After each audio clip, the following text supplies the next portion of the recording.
Okay. So, we are looking at Prolog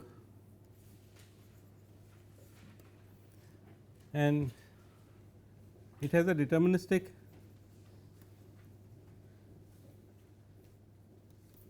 strategy which is depth first search over the goal tree essentially.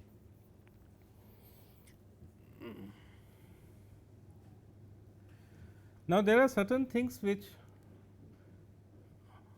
are kind of pitfalls in a language like Prolog. Supposing I gave you a database of people, let us say people who are married to each other, and let us say M stands for married, and let us say John is married to Mary, and let us say Peter is married to Sally, and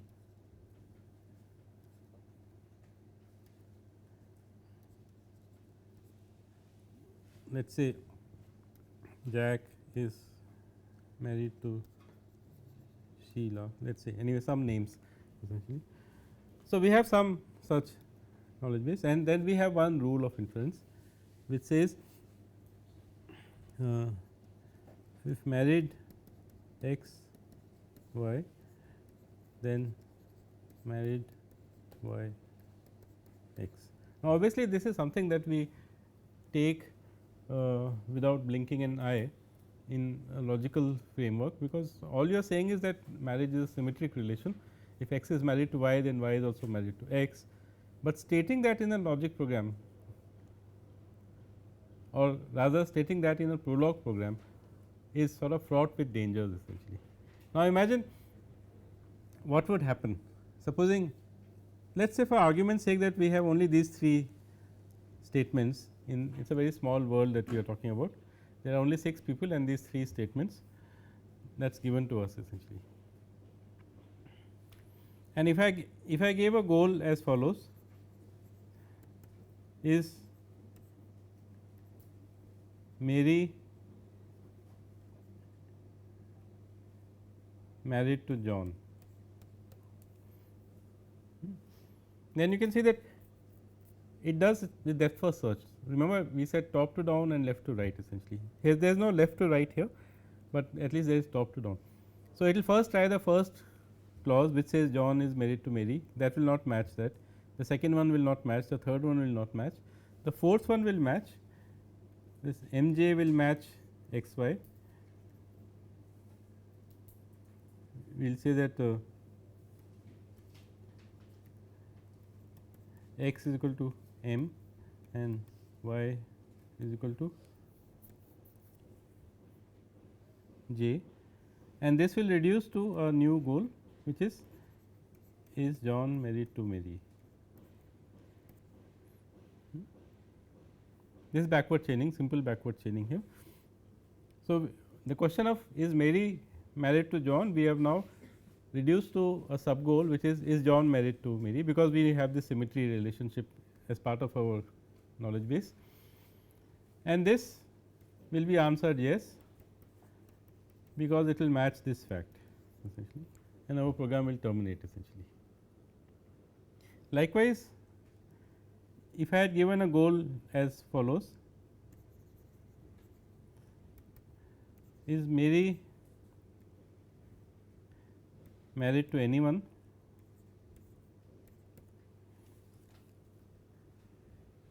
then a similar thing would happen. It would translate to is anyone married to, because it tries the first, the second, the third clause, and then it comes to the fourth one which is a recursive clause, and that will translate this into Z men, and again the answer would be yes.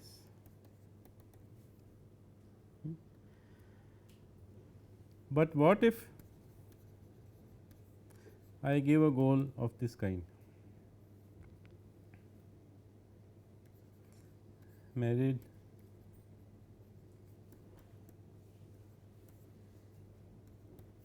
some person about whom I have no information in the database? What will happen with this goal essentially? The first 3 clauses will never match, and it will just keep going through the fourth clause again and again and again essentially. So, it will replace this by saying is Z married to Suresh,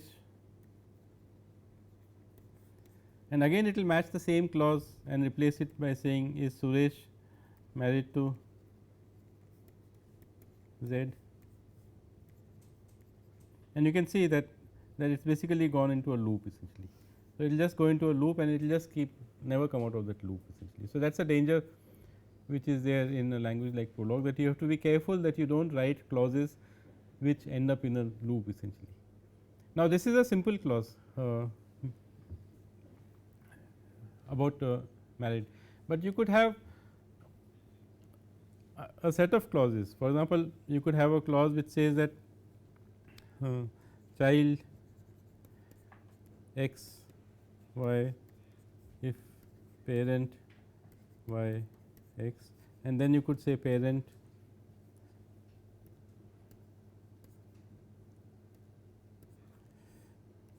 x y if child y x. You can see that these two clauses between them have the danger that you could go into an infinite loop. If you could, for example, if you ask the question is Suresh anybody's parent, then from parent it will go to say if is it true that parent Suresh somebody, it will translate to the question is it true that somebody is Suresh's child, and then this child will go to parent and parent will go to child. Between the two of them they will keep cycling indefinitely. So, one has to be quite careful with that essentially, but nevertheless let us look at some things which will address this question of efficiency, assuming that we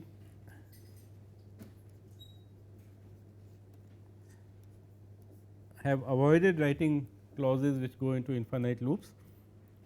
There is still a question of efficiency. So, let us look at this example and try to analyze a little bit essentially. So, we want to define ancestor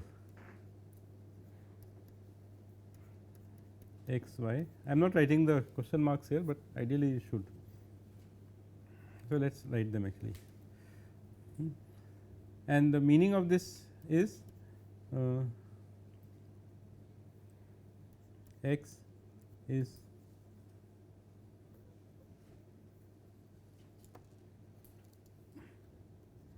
ancestor of y essentially. And remember we had looked at this problem a little bit earlier, and we want to basically define this.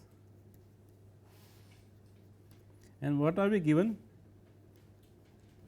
We are given, let us say, just one predicate which is parent. So, given the parent relation, we want to define the ancestor relation. We had looked at this problem a little bit. Let us look at what are the options available to us essentially. So, one is the base clause, which simply says that x is ancestor of y if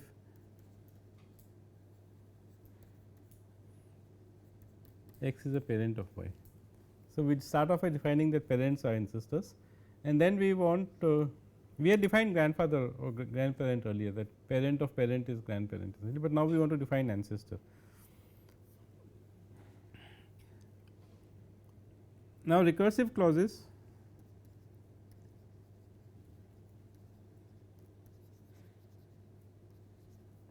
and we want to look at options. So, let me state 3 options here, or let us say maybe a couple of more than 3. So, one is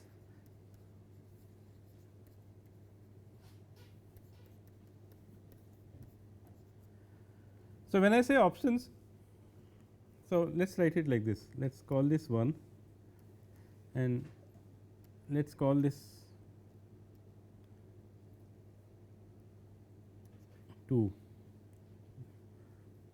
So, let us call this 2 prime just to this thing. So, one way of defining this is that x is a ancestor of y if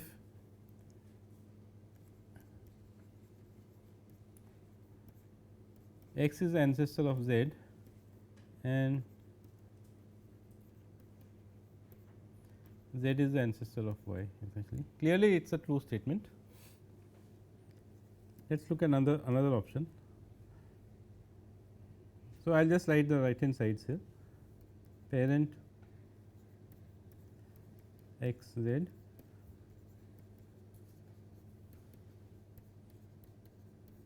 this one says that x is the ancestor of y if x is a parent of z and z is the ancestor of y, which is also a true statement essentially. Then I can think of a third option, which is I will reverse the order of these statements.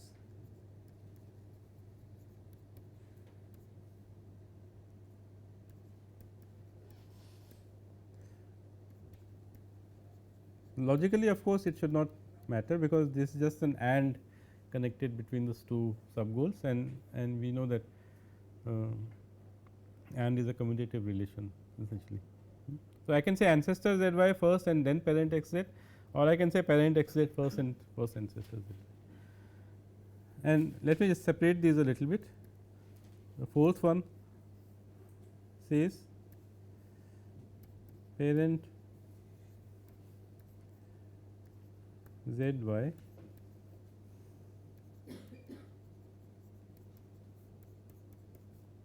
x z. It looks a little bit like the second one, except that the variables are different essentially. And lastly we could exchange these two, and that would give us the fifth one essentially. So, let us say we have these 5 options of defining the second of the two clauses. We will need two clauses to define the ancestor relationship. One is the base clause, which is says that if you are a parent, then you are an ancestor, but if you are removed more than a parent, then you have to use one of these clauses. The question is, which of them is a good definition and which of them is not a good definition. Any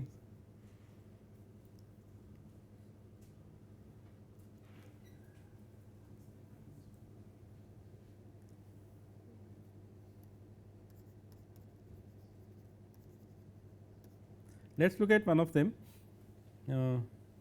So, the first clause is always there. So, let me just use A here, ancestor x y if parent x z and ancestor z y. What is this doing? So, we are asking the question that is this x somehow related to this y by an ancestor relationship essentially. And of course, what we are given is only parent relationships. So, we might have, for example, x may be a parent of some, let us say 3 people, let us call them z 1, z 2, z 3, and essentially what this definition is saying is that look for a child of x and see recursively whether that child is the ancestor of y essentially. In this example, if there are 3 children, then the Prolog, remember, it does depth first search left to right. It will first try with z 1, then it will try with z 2, and then it will try with z 3 essentially. So, it will start searching from the ancestor down toward the child essentially.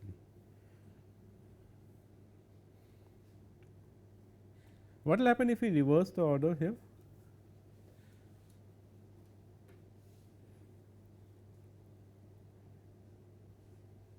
So, observe that, for example, if it is doing z 1, then it will, let us say, look for 2 children, and then it will, let us say R 1 and R 2, and let us say R 2 has no children. So, it will backtrack from R 2, it will come to from R 1. So, let us say it has no children. So, it will come to R 2, and then it will try this. So, let us say S 1 and S 2, and let us say they have no children. So, it will backtrack all the way and then try a child of Z 2, let us say Z 2 has only one child, which is let us call it R 3, then it will look for whether R 3 is or this thing. So, you must try to imagine what is happening here essentially, that every time we are going to put this in a goal set, we will tackle the first goal in the goal set, then try the second one, if necessary we will backtrack essentially. What if I had reversed the order?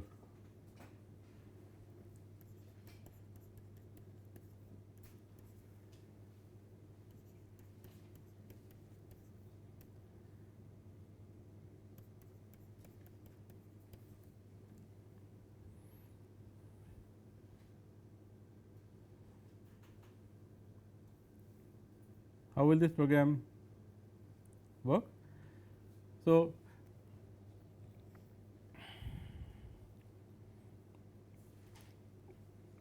what this will now do is it will address this second goal first, which means first of all you notice that it is focusing on y first. Then it will say, is there an ancestor of z, sorry, is there an ancestor of y who is a child of x? That is the question it is asking. Let me write it here. Is there an ancestor of y whose parent is x? That is the question we are asking essentially. So, the first part, which is this one, is there an ancestor of y, which is this underlined part here. The recursive clause will try, let us say the father of y and the mother of y.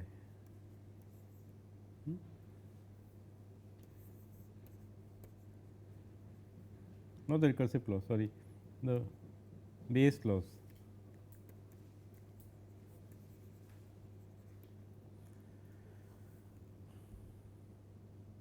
So, you must try to imagine what is happening here. We are trying to show whether there is an ancestor of y who we are calling z. So, either f y, father of y will be z or mother of y will be z, depending on what we are doing. It is a variable anyway. And then we are asking the question that is that a child of x. So, x is sitting somewhere here, and obviously you can see that at least in the diagram that I have drawn, they are not children of z x essentially. So, you will backtrack. So, the question that we will reduce this to is f y or m y. So, where f y is the mother of y and father of y respectively, f y and m y, a child of x, and the answer to this, as you can see, is no. So, we will backtrack from the base clause and go to the recursive clause essentially. So, the recursive clause will say, okay, this ancestor is not a child of x, is there some other ancestor who is a child of x? What are the other ancestors?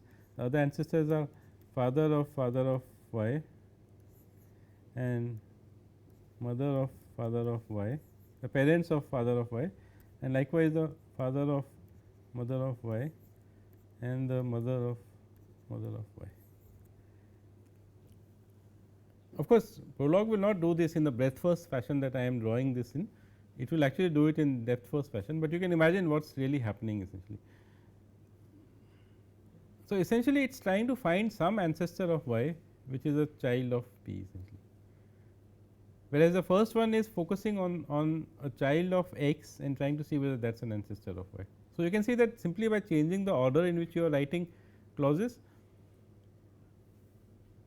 you have changed the way that the program will search. The program is essentially searching, it is doing depth first search over the space of this relations essentially, trying to establish the fact that there is a path from x to y, that is all it is trying to do, and it is trying to do this in a recursive fashion. But the behavior of the program is so critically dependent upon the order in which you write these statements.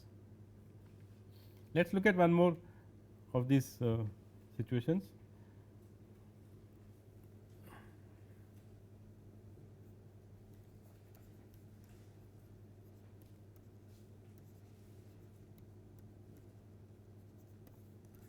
So, let us focus on this one, which is also talking about looking at a parent first. So, let us say that we have between us somehow figured out, and you must go back and think about this a little bit, that having the parent clause first kind of narrows down the search space a little bit, because you are only looking at parents and then trying to see whether they satisfy the relation or not. So, instead of looking for a parent relation with x, the other option is to look for a parent relation with y, and ask whether if z is a parent of y, then is x an ancestor of z. And you will observe that this is similar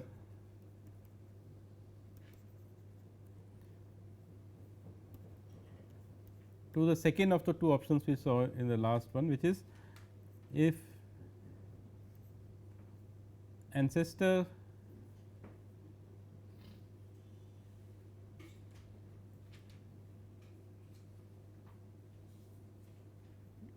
z y and parent x z.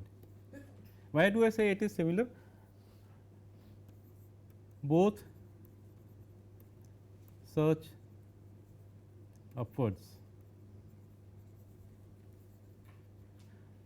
from y essentially, because this is first looking for a parent of y, which is z, and then trying to see whether that is an ancestor of, whether x is an ancestor of z, but they are not identical. The searches that the two will do is not identical, but they are similar in the sense that they are starting the search from below, but I will argue and you should think about this,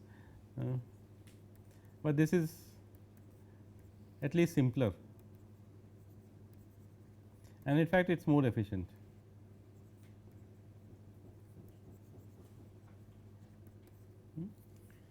So, what is this doing? This is saying that if you are asking the question that x is an ancestor of y,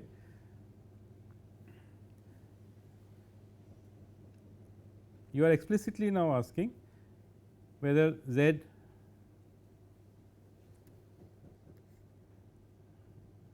there is a z who is a parent of y and who is an ancestor of z. And we saw when we were doing this last example that there are two options here, essentially z could take one of these two values, either the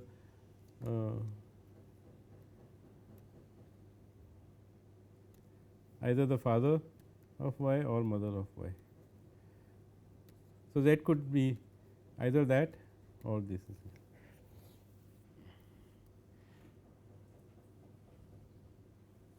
So, let us look at this earlier one. Earlier one said that look for a z who is a child of x, and then as you can see on the left hand side of this figure, you start searching from the top and you will eventually try to find a path from x to y in a depth first fashion essentially. If you look for, as we are doing here, a z which is a parent of y, then you will start searching from the bottom and try to find a path which goes from y to z in this. So, my question to you is, which is more efficient? Is the one that we, so let me state the question here, is this more efficient than a x y parent x z a z y? That is a question. Both of these clauses use parent as the first clause and the ancestor as the second clause, but one of them looks at the parent relation of the proposed ancestor, which is x, and the second one talks about the parent of the proposed descendant, which is y essentially. Is it better to start searching from x or is it better to start searching from y? That is the question. Why? Because the branching factor is fixed, like one node can have means one father and one mother. So, branching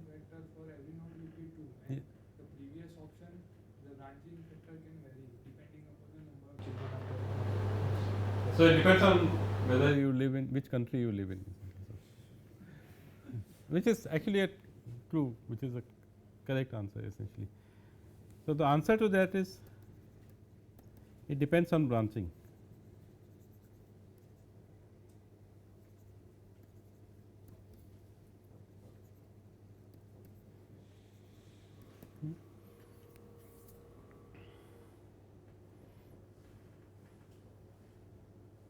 I mean, if you live in a country where there is very strong population control,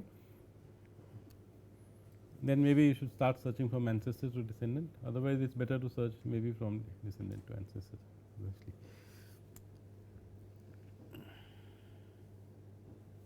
Okay.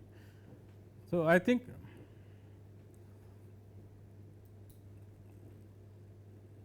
I will stop with this example here, and in the next class we will continue to look at what are the things which can make a Prolog program more efficient essentially.